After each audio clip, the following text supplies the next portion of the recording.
আসসালামু আলাইকুম এভরিওয়ান।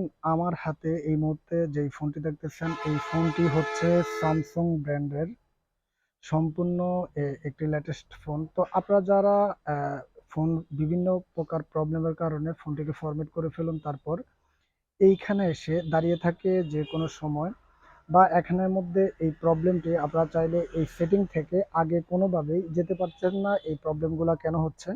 তো এখানে যারাই এই স্যামসাং ফোনগুলোকে ফরম্যাট করার পর এরকম প্রবলেমগুলো হয়, তাদের এই ফোনগুলোতে জিমেল প্রবলেম বা জিমেল লক হয়ে যায়। তো যারা অনলাইনের মাধ্যমে বা ডাইরেক্টলি আমাদের শপে এসে এই লকগুলো কাজ করতে চান, তারা ডাইরেক্টলি চলে আসুন, স্ক্রিনে দেওয়া মোবাইল নম্বরে আমাদের সাথে যোগাযোগ করতে পারেন। তো আরো বিস্তারিত জানতে আমাদের সাথে আপনারা মেসেঞ্জারে মেসেজ করতে পারেন বা ফোনে কল করতে পারেন। তো বন্ধুরা, খুব সহজভাবে ইজিভাবে এই ফোনের লকগুলা কিভাবে এখান থেকে বাইপাস করা যায়, আমাদের